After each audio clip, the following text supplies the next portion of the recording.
ഈ വീഡിയോ കാണുന്ന ഏവരെയും IAGM യാക്കോബിലേക്ക് സ്വാഗതം ചെയ്യുന്നു. കർത്താവ് യേശുക്രിസ്തുവിന്റെ നാമത്തിൽ ഞാൻ നിങ്ങൾക്ക് സ്നേഹ വന്ദനം രേഖപ്പെടുത്തുകയാണ്. കഴിഞ്ഞ വീഡിയോയിൽ ഇസ്രായേൽ രാജ്യവും അത്തിയും എന്നുള്ള വിഷയത്തെ അടിസ്ഥാനപ്പെടുത്തി അതിന്റെ രണ്ടാം ഭാഗം ഞാൻ അപ്ലോഡ് ചെയ്തിരുന്നു. ഈ വീഡിയോയിലൂടെ അതിന്റെ തുടർച്ചയായി യെരുശലേം പട്ടണം എങ്ങനെയാണ് പിടിക്കപ്പെട്ടത് എന്നുള്ളതിനെ കുറിച്ച് ചരിത്ര ആധാരത്തോടും തിരുവചനത്തിൽ നിന്നും നിങ്ങളോടുകൂടെ വിശദീകരിക്കുവാൻ കർത്താവിൽ ശരണപ്പെടും. ഇസ്രായേൽ എന്നുള്ള രാജ്യം യഹൂദ ജനത്തിന് മാതൃ രാജ്യമായി അങ്ങനെ വിളംബരപ്പെടുത്തുവാനിടയായി. ആ ഡെക്ലറേഷന് ബാൽബർ ഡെക്ലറേഷൻ എന്നാണ് പേര് പറഞ്ഞിരിക്കുന്നത്.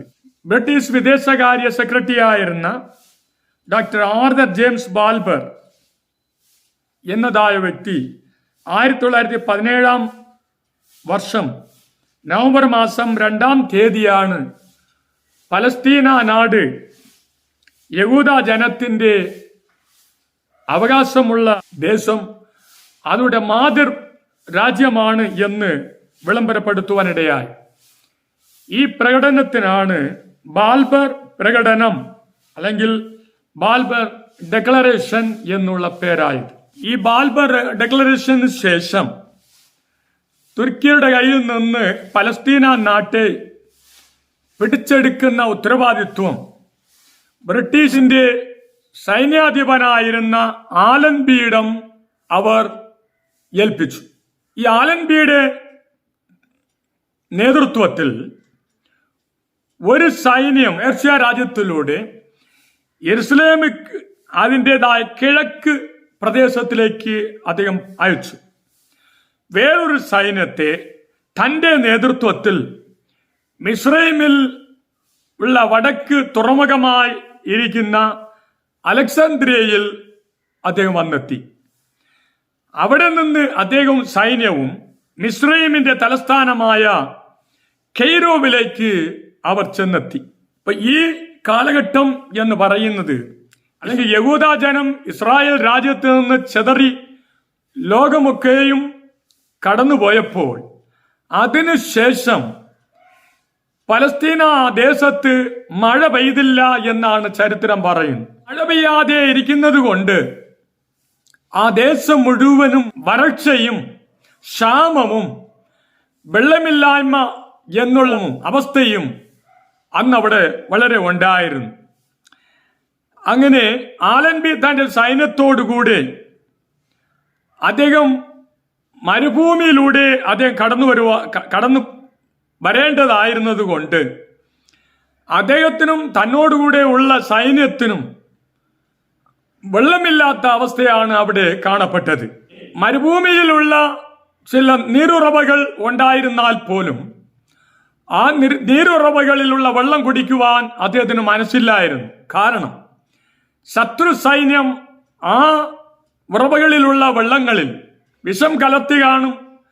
അതിനെ കുടിച്ചു കളഞ്ഞാൽ മരണം സംഭവിക്കാൻ സാധ്യത ഉണ്ട് എന്ന് അദ്ദേഹം ഭയപ്പെട്ടതുകൊണ്ട് മരുഭൂമിയിലുള്ള ഉറവകളിൽ നിന്നും അദ്ദേഹം വെള്ളം കുടിക്കുവാൻ ആഗ്രഹിച്ചില്ല. തനിക്കും തൻ്റെതായ സൈന്യത്തിനും മരുഭൂമിയിലൂടെ അദ്ദേഹം യാത്ര ചെയ്തു പോകുമ്പോൾ അദ്ദേഹത്തിനും അതിന് സൈന്യത്തിനും കുടിക്കുവാനും മറ്റുള്ള ആവശ്യങ്ങൾക്ക് വേണ്ടി ഒരു പ്ലാൻ അദ്ദേഹത്തിന് മനസ്സിൽ ഉദിച്ചു വന്നു.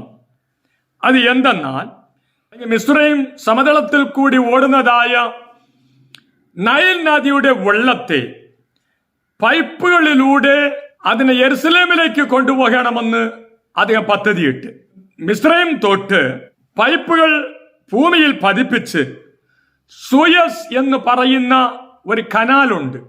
ആ കനാലിന്റെ അടിയിൽ കൂടെ അവിടെ നിന്ന് നേരെ യെരുശലേമിന്റെ വടക്കു ഭാഗത്ത് പൈപ്പുകൾ എത്തി വെള്ളം വരത്തക്ക നിലയ്ക്ക് പൈപ്പുകൾ പതിപ്പിപ്പാനിടയായി തീർന്നു. പൈപ്പിന്റെ പണികൾ നടന്നുകൊണ്ടിരിക്കുമ്പോൾ തന്നെ ജനറൽ ആലൻബിയും തന്റെ സൈന്യവും യെരുസലേമിലേക്ക് ഈ മരുഭൂമിയിൽ കൂടി കടന്നു വരികയാണ്. യെരുസലേമിൽ അദ്ദേഹം സൈന്യം വന്നെത്തിയപ്പോൾ നൈൽ നദിയുടെ വെള്ളം മലമുകളിൽ പണിയപ്പെട്ടിരുന്ന യെരുസലേമിൽ പൈപ്പുകളിലൂടെ ഒഴുകുവാനിടയായി. ഇതിനു മുൻപ് തുർക്കി സുൽത്താനോട് സിയോൻ സംഘത്തിന്റെ നേതാക്കന്മാർ പലസ്തീന നാട്ടെ ഞങ്ങൾക്ക് സ്വന്തം അവകാശ ഭൂമിയായി വിലക്രയത്തിനെങ്കിലും നൽകണം എന്ന് അവർ ആവശ്യപ്പെട്ടപ്പോൾ തുർക്കി സുൽത്താൻ പറഞ്ഞ ഒരു മറുപടി ഇവിടെ ശ്രദ്ധേയമായതാണ്. അന്ന് അദ്ദേഹം പറഞ്ഞത് ഇങ്ങനെയാണ്: നൈൽ നദിയുടെ വെള്ളം വടക്കോട്ട് തിരിഞ്ഞ് യെരുസലേമിൽ പായുന്ന ഒരു കാലം ഉണ്ടെങ്കിൽ ആ കാലഘട്ടത്ത് പലസ്തീന നാടിന് നിങ്ങൾക്ക് അവകാശ ഭൂമിയായി നൽകുമെന്ന് വളരെ പരിഹാസ രൂപേണ അദ്ദേഹം പറഞ്ഞു. പക്ഷേ ആ വാക്കിനെ ദൈവം അടിവരയിട്ട് വെച്ചിരുന്നു. ജനറൽ ആലൻബി മുഖാന്തിരം മിസ്രൈമിലുള്ള നൈൽ നദിയിലുള്ള വെള്ളം വടക്കോട്ട് പൈപ്പ് വഴിയായി കൊണ്ടുവന്ന് മലമുകളിലിരിക്കുന്ന യെരുസലേമിന്റെ മുകളിൽ കൂടി പൈപ്പിൽ കൂടി ആ വെള്ളം ഒഴുകിയപ്പോൾ ദൈവത്തിന്റെ പ്രവൃത്തി അവിടെ വെളിപ്പെടുവാനിടയാണ്. യോബിന്റെ പുസ്തകം 9-ാം അധ്യായം 10-ാം വാക്യം നാം വായിക്കുമ്പോൾ, അവൻ ആരാഞ്ഞുകൂടാത്ത വൻ കാര്യങ്ങളെയും എണ്ണമില്ലാത്ത അത്ഭുതങ്ങളെയും ചെയ്യുന്നു.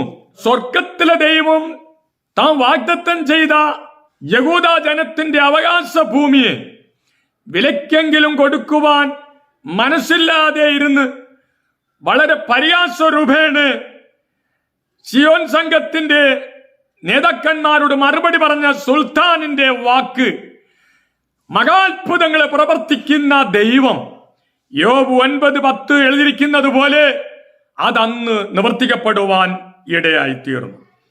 തുർക്കി സുൽത്താൻ പറഞ്ഞ വാക്ക് ദൈവത്തിന്റെ അത്ഭുത പ്രവർത്തിയാൽ ജനറൽ ആലൻബി മുഖാന്തിരം മിസ്രൈമിലുള്ള നൈൽ നദിയുടെ വെള്ളം വടക്ക് തിരിഞ്ഞ് മലമുകളിലിരിക്കുന്ന യെരുസലേം നഗരത്തിൽ പൈപ്പിലൂടെ ഒഴുകുവാനിടയായിത്തീർന്നു.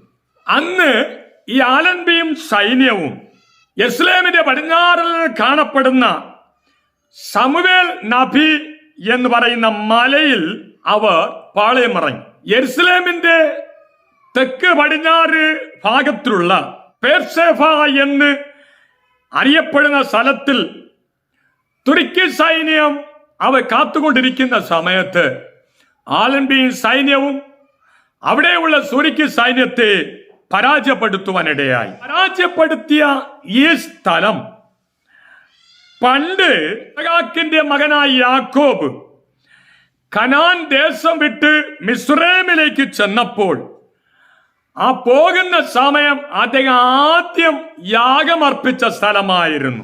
ഉൽപ്പത്തി പുസ്തകം 46-ാം അധ്യായം 1 മുതൽ 5 വരെയുള്ള വാക്യങ്ങളിൽ, അനന്തരം ഇസ്രായേൽ തനിക്കുള്ള സകലവുമായി യാത്ര പുറപ്പെട്ട് ബേത്ശേബയിൽ എത്തി തന്റെ പിതാവായ ഇസ്ഹാക്കിന്റെ ദൈവത്തിന് യാഗം കഴിച്ചു.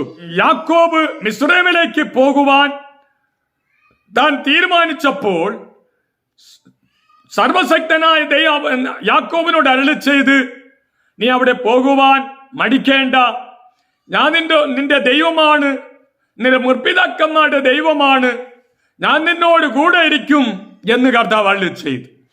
ആ സ്ഥലത്ത് യാക്കോബ് ഒരു യാഗപീഠം പണിത് യഹോവയ്ക്ക് യാഗമർപ്പിച്ച് എന്ന് കാണും. ഇതേ സ്ഥലത്ത് വെച്ചാണ് ജനറൽ ആലൻബി, യാക്കോബിന്റെ വംശത്തിൽ ജനിച്ചു വന്ന ജനറൽ ആലൻബി, അവിടെ വെച്ചാണ് തുർക്കിയുടെ കയ്യിൽ നിന്ന് ഈ പലസ്തീൻ നാട്ടിനെ പിടിച്ചെടുക്കുവാൻ ഇടയായിത്തീർന്നത്.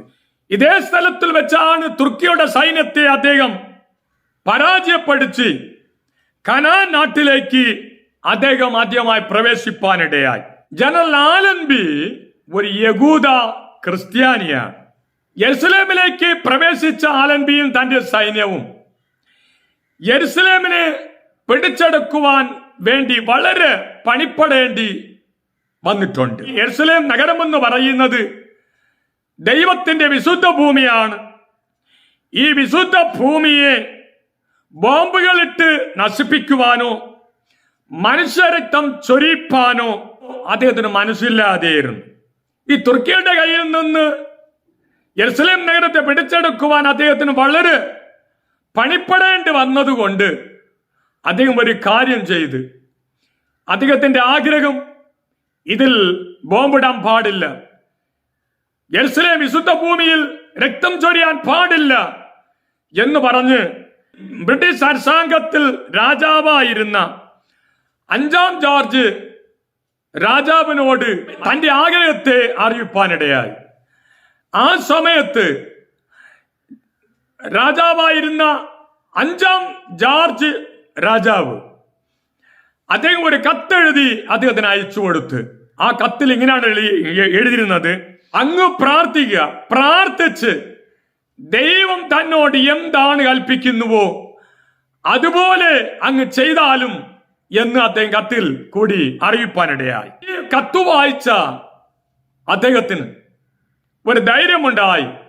അദ്ദേഹം ഒരു ദൈവവിശ്വാസി ആയതുകൊണ്ട് ദൈവത്തോട് പ്രാർത്ഥിപ്പാനിടയായി. യഹോവേ, ദൈവത്തിന്റെ വിശുദ്ധ ഭൂമി മുൻപിതാക്കന്മാർക്ക് വാഗ്ദത്തം ചെയ്ത ദേശമാണ്. ഈ വിശുദ്ധ ഭൂമിയിൽ രക്തം ചൊരിച്ചൽ നടക്കുവാൻ പാടില്ല. ബോംബുകൾ ഇട്ട് അത് നശിപ്പിക്കുവാൻ ഞാൻ ആഗ്രഹിക്കുന്നില്ല. അതുകൊണ്ട് ബോംബുകൾ ഇടാതെയും രക്തച്ചൊരിച്ചൽ ഇല്ലാതെയും യെരുശലേമിനെ പിടിക്കുവാൻ അങ്ങ് ഒരു നല്ല ആലോചന എനിക്ക് പറഞ്ഞു തരണമേ എന്ന് ദൈവത്തോടുകൂടെ പ്രാർത്ഥിപ്പാനിടയായിത്തീർന്നു.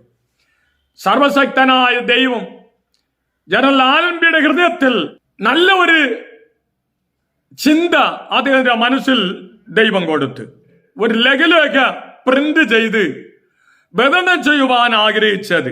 അതിൽ ഇങ്ങനെയാണ് അദ്ദേഹം എഴുതിയിരുന്നത്: ഞാൻ 1-ാം ലോക മഹായുദ്ധത്തെ നടത്തി വിജയം കൈവരിച്ച ജനറൽ ആലൻബിയാണ്. യെരുശലേമിനെ പിടിക്കുവാൻ വേണ്ടിയാണ് ഞാൻ ഇവരെ വന്നിരിക്കുന്നത്.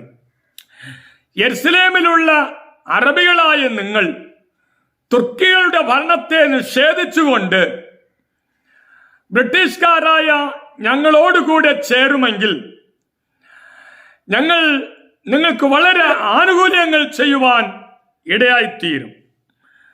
നിങ്ങൾക്ക് നന്മ ഞങ്ങൾ ചെയ്യും. ആയതുകൊണ്ട് ഞങ്ങളോടുകൂടെ കീഴ്പ്പെടണം, സറണ്ടർ ആകണം. അങ്ങനെ സറണ്ടർ ആയില്ല എങ്കിൽ യെരുശലേം നഗരത്തെ ഞങ്ങൾ യുദ്ധം ചെയ്ത് പിടിച്ചടക്കും എന്ന് അറബി ഭാഷയിൽ അദ്ദേഹം പ്രിന്റ് ചെയ്ത് ആകാശ വിമാനങ്ങളിൽ കൂടി യെരുശലേമിലേക്ക് അദ്ദേഹം ഇടുവാൻ ഇടയായിത്തീർന്നു. അറബി ഭാഷയിൽ എഴുതിയിരുന്ന ഈ നോട്ടീസിൽ ജനറൽ ആലൻബിയുടെ പേരുണ്ടായിരുന്നു. ഈ അറബി ഭാഷയിൽ എഴുതിയിരിക്കുന്ന ഈ നോട്ടീസ് അന്നവിടെ പാർത്ത തുർക്കികളായ സൈന്യം എടുത്ത് അവർ വായിച്ചു നോക്കുമ്പോൾ ആലൻബി എന്നുള്ള പദം അവിടെ കാണുകയാണ്. ഈ അറബി ഭാഷയിൽ അൽ എന്ന് പറഞ്ഞാൽ അല്ലാഹു, എൻബി എന്ന് പറഞ്ഞാൽ വിരോധമായിരിക്കുന്നു. ആലൻബി എന്നാൽ അതിന്റെ അർത്ഥം അല്ലാഹുവിന്റെ പ്രവാചകൻ എന്നാണ് അതിന്റെ അർത്ഥം. ആ നോട്ടീസിന് വായിച്ചു നോക്കിയ അറബികൾ അല്ലാഹു തന്നെ നേരിട്ട് നമുക്കെതിരായി യുദ്ധം ചെയ്യുവാൻ കടന്നു വന്നിരിക്കുന്നു എന്നവർ വളരെ ഭയപ്പെട്ട് ബ്രിട്ടീഷുകാരോടുകൂടെ അവർ സറണ്ടർ ആകുവാൻ, കീഴ്പ്പെടുവാൻ അവരങ്ങനെ തീരുമാനിച്ചു. അങ്ങനെ 1917 ആണ്ട് ഡിസംബർ മാസം 9-ാം തീയതി യെരുശലേമിൽ അന്ന് ആയിരുന്നതായ ഗവർണർ ബ്രിട്ടീഷ് സൈന്യത്തോട് കൊടുക്കുവാൻ വേണ്ടി ഒരു കത്ത് എഴുതി കൊടുത്തു. ആ കത്തിൽ ഇങ്ങനെയാണ് എഴുതിയിരിക്കുന്നത്: ബ്രിട്ടീഷ് സൈന്യത്തോട് കീഴ്പ്പെടുവാൻ ആഗ്രഹിക്കുന്നു എന്ന് ഒരു കത്ത് എഴുതി കൊടുത്തിട്ട് അദ്ദേഹം രക്ഷപ്പെട്ടു ഓടിക്കളഞ്ഞു. അങ്ങനെ 1917 വർഷം ഡിസംബർ മാസം 9-ാം തീയതി ജനറൽ ആലൻബിയും തന്റെ സൈന്യവും യുദ്ധം ചെയ്യുവാൻ ഞങ്ങൾ ആരംഭിക്കുവാൻ പോകുന്നു എന്നുള്ള സൂചനയോട് യുദ്ധപതാക അവർ യെരുശലേമിൽ ഉയർത്തുവാനിടയായി. ഈ സമയത്ത് ജനറൽ ആലംബി തന്റെ സൈന്യത്തോടുകൂടി ഒരു കൽപ്പന പുറപ്പെടുവിച്ചത് ഇങ്ങനെയാണ്: അറബികൾ യുദ്ധ പതാക ഉയർത്തുന്നത് വരയ്ക്കും നിങ്ങൾ തോക്കുകൊണ്ട് ആരും ചുടരുത് എന്ന് കൽപ്പന പുറപ്പെടുവിച്ചിരുന്നു. അങ്ങനെ അവർ അറബികൾ യുദ്ധ പതാക ഉയർത്തുന്നുവോ എന്ന് നോക്കുന്ന സമയത്ത് ഞങ്ങൾ ബ്രിട്ടീഷ് സൈന്യത്തോടുകൂടെ ശരണടയുവാൻ കീഴ്പ്പെടുവാൻ ആഗ്രഹിക്കുന്നു എന്നുള്ള അർത്ഥത്തിൽ വെള്ള പതാക അവർ ഉയർത്തി. ഇതിന് കാരണം നേരത്തെ ജനറൽ ആലൻബി തന്നോടുള്ള സൈന്യത്തെ രണ്ടായി വിഭാഗിച്ച് ഒരു സൈന്യത്തെ പേർഷ്യ പ്രദേശത്തിലൂടെയാണ് യെരുശലേമിൽ വളയുവാൻ ഇടയായിത്തീർന്നത്. അപ്പോൾ അവർ നേരെ യെരുശലേമിന്റെ കിഴക്ക് ഭാഗത്ത് വളഞ്ഞതിനെ കണ്ട ഈ അറബികൾ യുദ്ധം ചെയ്ത് വിജയിക്കുവാൻ കഴിയയില്ല. കാരണം കിഴക്ക് ഭാഗത്തും സൈന്യം, ഇപ്പോൾ വടക്കു ഭാഗത്തും സൈന്യം നിൽക്കുന്നു. ഈ രണ്ട് സൈന്യത്തിന്റെ ഇടയ്ക്ക് നിൽക്കുന്ന ഞങ്ങൾക്ക് യുദ്ധം ചെയ്യുവാൻ അല്ലെങ്കിൽ വിജയം കൈവരിപ്പാൻ കഴിയുകയില്ല എന്നുള്ള ഉറപ്പ് അവർ വന്നതോടെയാണ് അവർ സറണ്ടർ ആകുവാൻ അല്ലെങ്കിൽ കീഴ്പ്പെടുവാനുള്ള വെള്ള യുദ്ധ പതാക അവർ ഉയർത്തുവാൻ ഇടയായി. തുർക്കിയർ സറണ്ടർ ആകുവാൻ വേണ്ടി തീരുമാനിച്ച ആ ദിവസത്തെ യെരുശലേം നഗരത്തിലുള്ള മേയറും പ്രധാനമായി ഉള്ള 4 അറബി നേതാക്കന്മാരും കുതിരകളിൽ വെള്ള പതാക ഉയർത്തിപ്പിടിച്ചുകൊണ്ട് യെരുശലേം പട്ടണത്തിലേക്ക് പ്രവേശിക്കുന്ന യെരുശലേമിന്റെ തുറമുഖ പട്ടണ വാതിലുമായിരിക്കുന്ന യോപ്പ വാതിൽ വഴി അവർ നേരെ ജനറൽ ആലൻബി താമസിക്കുന്ന കൂടാരത്തിന്റെ മുൻപിൽ വന്നവരെത്തി. തുർക്കിയർ ഒരു കാര്യം ചെയ്ത് യോപ്പ വാതിൽ അവർ അടച്ചുപൂട്ടി അതിന്റെ താക്കോലും കൊണ്ട് ആലൻബിയുടെ മുൻപിൽ അവിടെ പാലത്തിൽ കൊണ്ടുവച്ചിട്ട് അവർ പറഞ്ഞത് ഇങ്ങനെയാണ്: ഞങ്ങൾ സറണ്ടർ ആകുന്നു, ഞങ്ങൾ കീഴ്പ്പെടുന്നു. ജനറൽ ആലൻബി അങ്ങ് നിങ്ങൾ കതകിനെ തുറന്ന് യെരുശലേം പട്ടണത്തിലേക്ക് പ്രവേശിച്ചാലും എന്ന് അഭ്യർത്ഥിക്കുവാൻ ഇടയായി. 1917 വർഷം ഡിസംബർ മാസം 9 തീയതി ജനറൽ ആലൻബിയും തന്റെ സൈന്യവും വളരെ സന്തോഷത്തോടുകൂടി തന്റെ കുതിരപ്പുറത്ത് കയറി നേരെ യെരുശലേമിൽ അദ്ദേഹം കടന്നു വരുന്ന സമയത്ത് ഒരു കയ്യിൽ ബൈബിളും മറുകയിൽ വാതിലിനെ തുറക്കുവാനുള്ള താക്കോലും പിടിച്ചുകൊണ്ട് അദ്ദേഹം നേരെ യെരുശലേമിന്റെ വാതിക്കൽ എത്തി. യെരുശലേമിന്റെ പട്ടണവാതിക്കൽ എത്തിയപ്പോൾ അദ്ദേഹം താൻ യാത്ര ചെയ്ത കുതിരപ്പുറത്ത് നിന്ന് ഇറങ്ങി തന്റെ തലയിൽ വെച്ചിരുന്ന തൊപ്പിയെ അദ്ദേഹം എടുത്തു മാറ്റി യെരുശലേം നഗരത്തെ തലക്കുനിഞ്ഞ് അദ്ദേഹം വണങ്ങുക, ദൈവത്തെ അദ്ദേഹം മഹത്വപ്പെടുത്തി. അത് എങ്ങനെയാണ് പറഞ്ഞത്? എന്റെ കർത്താവ് കയറിയാണ് ഈ പട്ടണത്തിന്റെ തെരുവുകളിലൂടെ നടന്നു വന്നത്. അങ്ങനെയെങ്കിൽ എനിക്ക് എങ്ങനെ കുതിരപ്പുറത്ത് യാത്ര ചെയ്യുവാൻ കഴിയുക എന്ന് പറഞ്ഞിട്ടാണ് അദ്ദേഹം കുതിരയിൽ നിന്ന് ഇറങ്ങി. അതിനുശേഷം അദ്ദേഹം യെരുശലേമിന്റെ പട്ടണവാതിലായിരുന്ന യോപ്പ വാതിലിന്റെ അടുക്കൽ കടന്നു വന്ന് തന്റെ കയ്യിലിരുന്ന താക്കോലാൽ അദ്ദേഹം ആ വാതിലിനെ ഒന്ന് തുറന്നു. വാതിലിനെ തുറന്നപ്പോൾ ബ്രിട്ടീഷ് സൈന്യം ആർത്തു വിളിച്ച് ദൈവത്തെ മഹത്വപ്പെടുത്തി. അദ്ദേഹം ദൈവത്തോട് പ്രാർത്ഥിച്ചതുപോലെയും തന്റെ ഹൃദയത്തിൽ നിന്ന് ആഗ്രഹം പോലെയും രക്തച്ചൊരിച്ചലില്ലാതെ, ബോംബുകൾ ഇടാതെ, മറ്റു യുദ്ധോപകരണങ്ങൾ ഒന്നും ഉപയോഗിക്കാതെ ദൈവം കൊടുത്ത നല്ല കൃപ പ്രകാരം അദ്ദേഹം യെരുശലേം പട്ടണത്തെ പിടിച്ചെടുക്കുവാനിടയായി. ആ നാളിൽ നിന്ന് ഏകദേശം 713 വർഷങ്ങൾക്ക് മുൻപ് എന്ന് വെച്ചാൽ BC 713 യെശയ്യാ പ്രവാചകനിലൂടെ ദൈവം അരുളി ചെയ്ത പ്രവചനം അന്ന് നിവൃത്തിയായി. യെശയ്യാവിന്റെ പ്രവചനം 31 അധ്യായം 5 വാക്യം. പക്ഷി ചുറ്റിപ്പറന്ന് കാക്കുന്നത് പോലെ സൈന്യങ്ങളുടെ യഹോവ യെരൂശലേമിനെ കാത്തുകൊള്ളും. അവൻ അതിനെ കാത്ത് രക്ഷിക്കും, നശിപ്പിക്കാതെ അതിനെ പരിപാലിക്കും. അപ്പൊ ഈ പ്രവചന വാക്യം അന്ന് നിവർത്തിക്കപ്പെടുവാനിടയായി തീർന്നു. കാരണം ജനറൽ ആലംബി മുഖാന്തിരം രക്തച്ചൊരിച്ചലില്ലാതെ ആ യെരൂശലേം പട്ടണത്തെ പിടിച്ചടക്കുവാൻ ദൈവം കൃപ കൊടുത്ത്. തന്നെയുമല്ല, യെരമ്യാ പ്രവചനം 12 അധ്യായം 14 വാക്യവും അന്ന് നിവർത്തിക്കപ്പെട്ടു. ഞാൻ എൻ്റെ ജനമായ ഇസ്രായേലിന് കൊടുത്തിരിക്കുന്ന അവകാശത്തെ തൊടുന്ന ദുഷ്ടന്മാരായ എൻ്റെ എല്ലാ അയൽക്കാരെ കുറിച്ചും യഹോവ ഇപ്രകാരം അരുളി ചെയ്യുന്നു, ഞാൻ അവരെ അവരുടെ ദേശത്തു നിന്ന് പറിച്ചു കളയും. യഹൂദാ ഗൃഹത്തെ ഞാൻ അവരുടെ ഇടയിൽ നിന്ന് പറിച്ചു കളയും. അവർ പറിച്ചു കളഞ്ഞ ശേഷം ഞാൻ വീണ്ടും അവരോട് കരുണ കാണിച്ച് ഓരോരുത്തനെ അവനവന്റെ അവകാശത്തിലേക്കും ദേശത്തിലേക്കും തിരിച്ചു വരുത്തും. ഈ പ്രവചനവും അന്ന് അക്ഷരാർത്ഥത്തിൽ നിവർത്തിക്കപ്പെടുവാനിടയായി തീർന്നു. ഈ യെരൂശലേം നഗരത്തെ ജനറൽ ആലംബി നേതൃത്വത്തിൽ പിടിച്ചെടുത്ത ആ ദിവസം യഹൂദ കലണ്ടറിൽ ഒരു പ്രധാന ദിവസമായി അത് കുറിക്കപ്പെട്ടു. കാരണം ജനറൽ ആലംബി യെരൂശലേമിനെ പിടിച്ച ദിവസം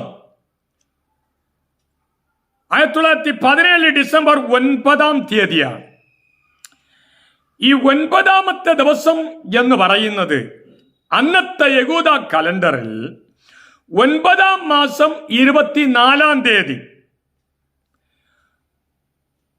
അപ്പോൾ ഈ ദിവസത്തെ കുറിച്ച് തിരുവചനത്തിൽ 3 ഭാഗങ്ങളിൽ കാണാൻ കഴിയും. ഒന്ന്, യെരൂശലേം ദേവാലയം അടിസ്ഥാനമിട്ടത് 9 മാസം 24. രണ്ടാമത്തത്, BC 170 സിറിയ രാജാവായിരുന്ന അന്ത്യോക്യസ് എപ്പിഫാനസ് യെരൂശലേമിൽ കടന്നു വന്ന് യെരൂശലേം ദേവാലയത്തെ അദ്ദേഹം അശുദ്ധമാക്കി പന്നിയെ അവിടെ യാഗമർപ്പിച്ച് അതിനെ അശുദ്ധമാക്കി. എന്നാൽ BC 165 യൂദാസ് മക്കാബീസ് എന്ന ഒരു മഹാപുരോഹിതൻ ആ ആലയത്തെ ശുദ്ധീകരിച്ച് അതിനെ പ്രതിഷ്ഠ ചെയ്യുവാൻ തീരുമാനിച്ച് അങ്ങനെ പ്രതിഷ്ഠ ചെയ്ത തീയതിയും 9 മാസം 24 ഇതിനെ ഓർമ്മിപ്പിക്കുവാൻ വേണ്ടിയാണ് പ്രതിഷ്ഠാ ഉത്സവം എന്നുള്ള ഉത്സവം അതിനുശേഷം ഇസ്രായേൽ ആചരിക്കുവാനിടയായി. അതിനെ യോഹന്നാൻ സുവിശേഷം 10 അധ്യായം 22 വാക്യത്തിൽ കാണാം. മൂന്നാമത്തത്, ഹഗായി പ്രവാചകനിലൂടെ ദൈവം ഒരു വാക്ക് അരുളി ചെയ്തു 24 ഈ ദിവസം എന്നാണ്. ഹഗായി പ്രവചനം 2 അധ്യായം 20 മുതൽ 22 വരെയുള്ള വാക്യങ്ങളിൽ 24 യഹോവയുടെ അരുളപ്പാട് 2 പ്രാവശ്യം ഹഗായിക്ക് ഉണ്ടായതെന്തെന്നാൽ, നീ യഹൂദ ദേശാധിപതിയായ സെറുബാബേലിനോട് പറയേണ്ടത്, ഞാൻ ആകാശത്തെയും ഭൂമിയും ഇളക്കും, ഞാൻ രാജ്യങ്ങളുടെ സിംഹാസനം മറിച്ചിടും, ജാതികളുടെ രാജ്യങ്ങളുടെ ബലം നശിപ്പിച്ചു കളയും, ഞാൻ രഥത്തെയും അതിൽ കയറി ഓടിരിക്കുന്നവരെയും മറിച്ചു കളയും, കുതിരകളും പുറത്ത് കയറി ഓടിക്കുന്നവരും ഓരോരുത്തൻ താന്താന്റെ സഹോദരന്റെ വാളിനാൽ വീഴും. അപ്പോൾ ഈ പ്രവചനം കൊടുക്കപ്പെട്ട തീയതിയും 24 അതിൽ ഒരു പദം കൊടുത്തിരിക്കുകയാണ്, ഇന്ന് മുതൽ. അപ്പൊ ഇന്ന് മുതൽ എന്ന് അവിടെ അരുളി ചെയ്ത ആ അതേ തീയതിയിലാണ് എന്ന് പറഞ്ഞാൽ 9 മാസം 24 ജനറൽ ആലംബി യെരൂശലേം പട്ടണത്തെ പിടിച്ചെടുക്കുവാനിടയായി തീർന്നത്. കാലാകാലങ്ങളിൽ ദൈവം തന്റെ മുற்പിതാക്കന്മാരോട് അരുളിച്ചെയ്ത വാഗ്ദത്തം നിവർത്തിക്കുവാൻ മഹാത്ഭുതങ്ങളെ പ്രവർത്തിക്കുന്ന ദൈവം ഓരോ കാലഘട്ടങ്ങളിൽ ദൈവം തന്റെ ദാസന്മാരെ എഴുന്നേൽപ്പിച്ച് ദൈവത്തിന്റെ പ്രവചനങ്ങളെയും ദൈവത്തിന്റെ മാറാത്ത വാഗ്ദത്തത്തെയും അതങ്ങനെ തന്നെ നിവർത്തിച്ചു കൊണ്ടിരിക്കുകയാണ്. ഇന്നും അത് സംഭവിച്ചു കൊണ്ടിരിക്കുകയാണ്. അങ്ങനെ ഒന്നാം ലോക മഹായുദ്ധം കഴിഞ്ഞ അല്പനേരം കഴിഞ്ഞപ്പോഴാണ് സർവദേശ സംഘം എന്ന് പറഞ്ഞാൽ ലീഗ് ഓഫ് നേഷൻസ് എന്നുള്ള പ്രസ്ഥാനം അവർ രൂപീകരിച്ചു. ഈ പ്രസ്ഥാനത്തിന്റെ തീരുമാന പ്രകാരം തുർക്കിയുടെ കയ്യിൽ നിന്ന് പിടിച്ചെടുത്ത പ്രദേശത്തിൽ സിറിയ എന്നറിയപ്പെടുന്ന പ്രദേശത്തെ ഫ്രഞ്ചുകാർക്കും പലസ്തീന നാടിന് ബ്രിട്ടീഷുകാർക്കും അവകാശമുള്ളത് എന്ന് പറഞ്ഞ് അവരതിനെ വിഭാഗിച്ചു കൊടുക്കുവാൻ അങ്ങനെ അവർ തീരുമാനിച്ചു. ദൈവം മോശയോട് ഇസ്രായേൽ ജനത്തോട് അരുളിച്ചെയ്ത തൻ്റെതായ വാക്കുകളെ, തൻ്റെതായ വചനത്തെ എന്റെ ദൈവം ഓർക്കുവാനിടയായി. ആവർത്തന പുസ്തകം 30-ാം അധ്യായം 1 മുതൽ 5 വരെയുള്ള വാക്യങ്ങളിൽ, ഞാൻ നിന്റെ മുമ്പിൽ വച്ചിരിക്കുന്ന അനുഗ്രഹവും സാവുമായ ഈ വചനങ്ങളൊക്കെയും നിന്റെ മേൽ നിവൃത്തിയായി വന്നിട്ട് നിന്റെ ദൈവമായ യഹോവ നിന്നെ തള്ളിക്കാഞ്ഞിട്ടുള്ള അതത് ജാതികളുടെ ഇടയിൽ വെച്ച് നീ അവയെ നിന്റെ ഹൃദയത്തിൽ ഓർത്ത് നിന്റെ ദൈവമായ യഹോവയുടെ അടുക്കലേക്ക് തിരിഞ്ഞ് നീയും നിന്റെ മക്കളും പൂർണ്ണ ഹൃദയത്തോടും പൂർണ്ണ മനസ്സോടുകൂടെ ഞാൻ ഇന്ന് നിന്നോട് ആജ്ഞാപിക്കുന്നത് പോലെയൊക്കെയും അവന്റെ വാക്ക് കേട്ടനുസരിച്ചാൽ നിന്റെ ദൈവമായ യഹോവ നിന്റെ സ്ഥിതി മാറ്റുകയും നിന്നോട് മനസ്സലിഞ്ഞ് നിങ്കലേക്ക് തീയുകയും നിന്റെ ദൈവമായ യഹോവ നിന്നെ ചിതറിച്ചിരുന്ന സകല ജാതികളിൽ നിന്നും നിന്നെ കൂട്ടിച്ചേർക്കുകയും ചെയ്യും. നിനക്കുള്ളവർ ആകാശത്തിന്റെ അറുതി വരെ ചിതറിപ്പോയിരുന്നാലും നിന്റെ ദൈവമായ യഹോവ അവിടെ നിന്ന് നിന്നെ കൂട്ടിച്ചേർക്കും. അവിടെ നിന്ന് അവൻ നിന്നെ കൊണ്ടുവരും. നിന്റെ പിതാക്കന്മാർക്ക് കൈവശമായിരുന്ന ദേശത്തേക്ക് നിന്റെ ദൈവമായ യഹോവ നിന്നെ കൊണ്ടുവരും. നീ അത് കൈവശമാക്കും. അവൻ നിനക്ക് ഗുണം ചെയ്ത് നിന്റെ പിതാക്കന്മാരെക്കാൾ നിന്നെ വർദ്ധിപ്പിക്കും.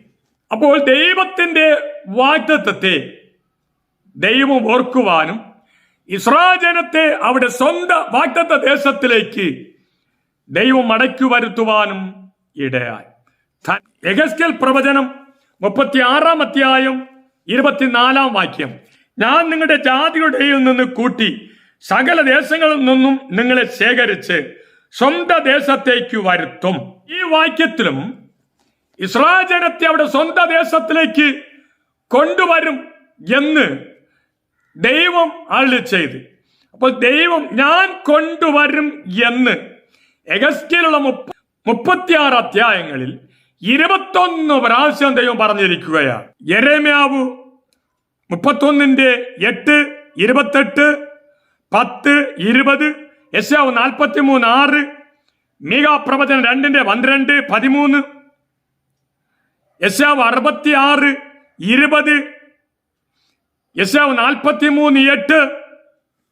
തന്നെയുമല്ല, ഇസ്രായേൽ ജനത്തെ ഓരോ ദേശത്തു നിന്നും അരിപ്പിൽ അരിച്ചെടുക്കുന്നത് പോലെ അവർ എല്ലാവരും കൊണ്ടുവരുമെന്നാണ് ആമോസ് പ്രവചനം 9-ാം അധ്യായം 9-ാമത്തെ വാക്യത്തിൽ പറഞ്ഞിരിക്കുന്നത്. അരിപ്പ് കൊണ്ട് അരിക്കുന്നത് പോലെ ഞാൻ ഇസ്രായേൽ ഗൃഹത്തെ സകല ജാതികളുടെയും ഇടയിൽ അരിപ്പാൻ കൽപ്പിക്കും. ഒരു മണി പോലും നിലത്ത് വീഴുകയില്ല.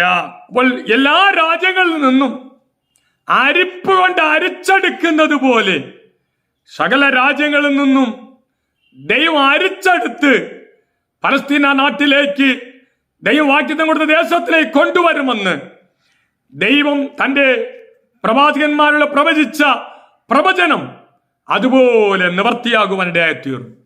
അങ്ങനെ ലോകത്ത് ഏകദേശം 72 രാജ്യങ്ങളിൽ ചിതറിപ്പാർത്ത ഇസ്രായേൽ ജനം, നമ്മുടെ ഇന്ത്യ ഉൾപ്പെടെ, കേരളത്തിലുള്ള കൊച്ചി, ഇന്ത്യയുടെ പല സ്റ്റേറ്റുകൾ, മണിപ്പൂർ എന്ന് വിവിധമായുള്ള ദേശങ്ങളിൽ നിന്ന് ഒരു യഹൂദൻ പോലും ഇല്ലാതെ ദൈവം എല്ലാവരെയും അരിപ്പ് കൊണ്ട് അരിച്ച് അവരെ കൊണ്ട് അവിടെ എത്തിപ്പിക്കുമെന്ന് കർത്താവ് പറഞ്ഞ പ്രവചനം അതുപോലെ നിവർത്തിപ്പാനിടയായി തീർന്നു. അങ്ങനെ പലസ്തീന നിയമം ക്രമീകരിച്ച പ്രകാരം യഹൂദന്മാർ ബ്രിട്ടീഷുകാരുടെ പ്രജകൾ എന്നും പലസ്തീന പ്രദേശത്തിൽ അവർ ജീവിക്കുവാനും അവർക്ക് ബ്രിട്ടീഷ് ഗവൺമെന്റ് അധികാരം കൊടുത്തു. അങ്ങനെ 1917 നവംബർ മാസം 2 തീയതി വിളംബരപ്പെടുത്തിയ ബാൽബർ ഡിക്ലറേഷൻ പ്രകാരം കാര്യത്തെ ഉറപ്പിക്കുവാനും ഇടയായി തീർന്നു.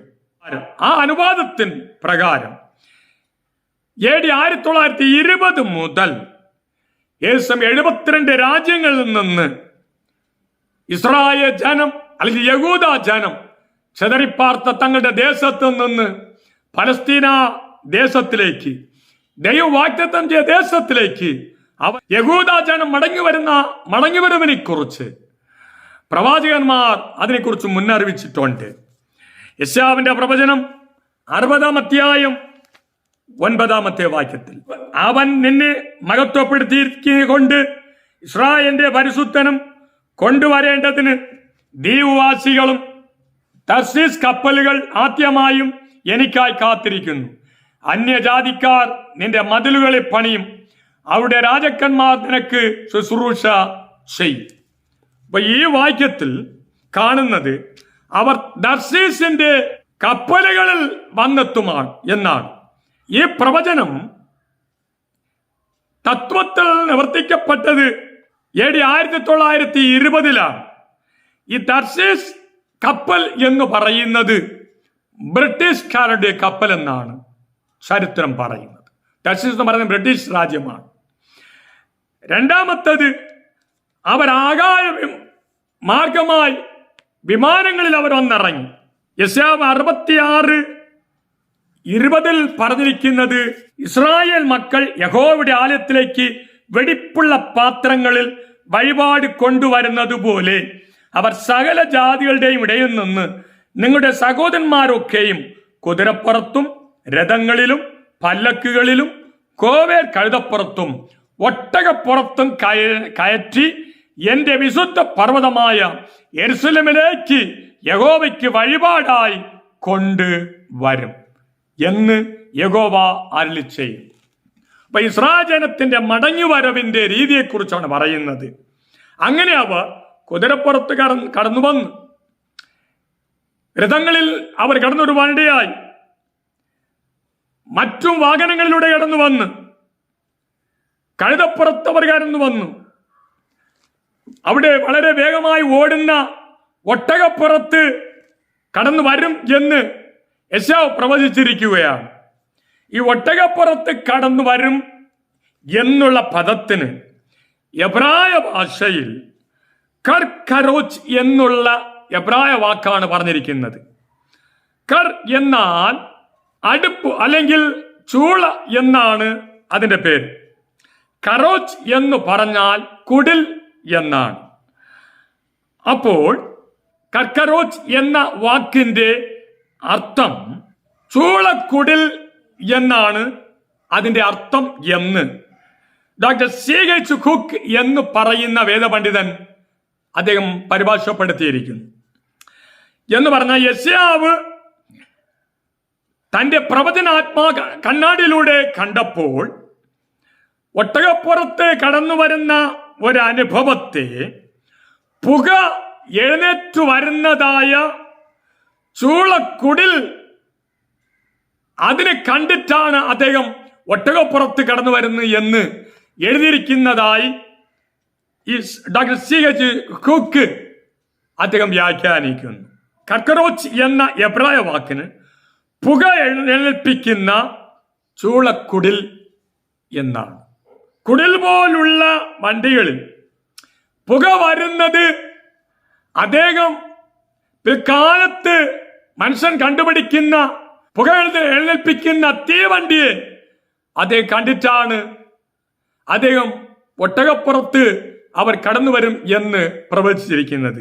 എങ്ങനെയായിരുന്നാലും പലസ്തീന ദേശത്തെക്കുറിച്ചുള്ള ദൈവത്തിന്റെ വാഗ്ദത്തം, അതിന്റെ കാലനിർണയം ആയപ്പോൾ അവരെല്ലാവരും പലസ്തീന ദേശത്ത് അവർ മടങ്ങി വരുവാനിടയായിത്തീർന്നു. ദൈവത്തിന്റെ സമയമായപ്പോഴാണ് അവർ മടങ്ങി വന്നത്. സങ്കീർത്തനത്തിൽ ഇങ്ങനെ ഒരു വാക്യമുണ്ട്. 102 സങ്കീർത്തനം 12 മുതൽ 15 വരെയുള്ള വാക്യങ്ങളിൽ, നീയോ യഹോവേ എന്നേക്കുമുള്ളവൻ, നിന്റെ നാമം തലമുറ തലമുറയായി നിലനിൽക്കുന്നു. നീ എഴുന്നേറ്റ് സിയോനോട് കരുണ കാണിക്കും, അവളുടെ കൃപ കാണിപ്പാനുള്ള കാലം അതെ, അതിന് സമയം വന്നിരിക്കുന്നു. അപ്പോൾ സങ്കീർത്തനക്കാരൻ തന്റെ ആത്മാവിനാൽ എഴുതിയ വചനം പോലെ ദൈവത്തിന്റെ സമയമായപ്പോൾ 1920 വർഷം മുതൽ ഇസ്രായേൽ ജനം വിവിധ രാജ്യങ്ങളിൽ നിന്ന് പലസ്തീൻ നാട്ടിലേക്ക് അവർ കടന്നു വന്ന് ഇസ്രായേൽ ദേശം എന്നുള്ള നാമകരണത്തോടുകൂടി ഇന്നും അവർ പാർത്ത് അവർ അനുഗ്രഹിക്കപ്പെട്ടവരായി ജീവിച്ചുകൊണ്ടിരിക്കുന്നു. ഇതിനെ തുടർന്നുള്ള വിഷയങ്ങൾ ധാരാളമുണ്ട്. എല്ലാം ഈ വീഡിയോയിലൂടെ പറയുവാൻ കഴിയാത്തത് കൊണ്ട് തുടർന്നുള്ള വീഡിയോയിൽ ഇസ്രായേൽ രാജ്യം സ്ഥാപിക്കപ്പെട്ടതും അതിൻ്റെതായ വളർച്ചയും കുറിച്ച് അടുത്ത വീഡിയോയിൽ ഞാൻ പങ്കുവയ്ക്കാം. പ്രിയ ദൈവമക്കളെ, ഈ ചരിത്ര പശ്ചാത്തലവും തിരുവചനത്തിൽ നിന്ന് എടുത്തു പറഞ്ഞ പ്രവചനവാക്യങ്ങളും നാം വായിക്കുകയും കേൾക്കുകയും ചെയ്യുമ്പോൾ നമ്മുടെ തലപ്പൊക്കി നമ്മുടെ അരുമനാഥന്റെ വരവ് ആഗതമായിക്കൊണ്ടിരിക്കുന്നു എന്നുള്ളതിനെ ഓർത്തുകൊണ്ട് സുസ്കാന്തിയോട് കർത്താവിനെ സേവിപ്പാനും വിശ്വാസം കാക്കുവാനും കർത്താവിന്റെ വചനങ്ങൾ സത്യവും അതൊരു വള്ളിയും പുള്ളിയും മാറാതെ സകല പ്രവചനങ്ങൾ നിവർത്തിക്കപ്പെട്ടുകൊണ്ടിരിക്കുന്നു എന്നുള്ളതിനെ ഓർത്തുകൊണ്ട് ഹൃദയത്തെയും ദൈവവചനത്തെ ഉയർത്തിപ്പിടിച്ചുകൊണ്ട് കർത്താവിനായി ജീവിച്ച് സുവിശേഷം അറിയിച്ച് അനേകരെ നേടിക്കൊണ്ട് നമ്മുടെ വിശ്വാസത്തെയും കാത്തുകൊണ്ട് അവന്റെ വരവിന് വേണ്ടി നമുക്ക് എല്ലാവർക്കും കാത്തിരിക്കാം. തുടർന്നുള്ള ഭാഗങ്ങൾ അടുത്ത വീഡിയോയിൽ പങ്കുവയ്ക്കാം. അതുവരേക്കും കർത്താവ് നമ്മെ എല്ലാവരെയും കാത്തു പരിപാലിക്കുമാറാകട്ടെ. മാരനാഥ.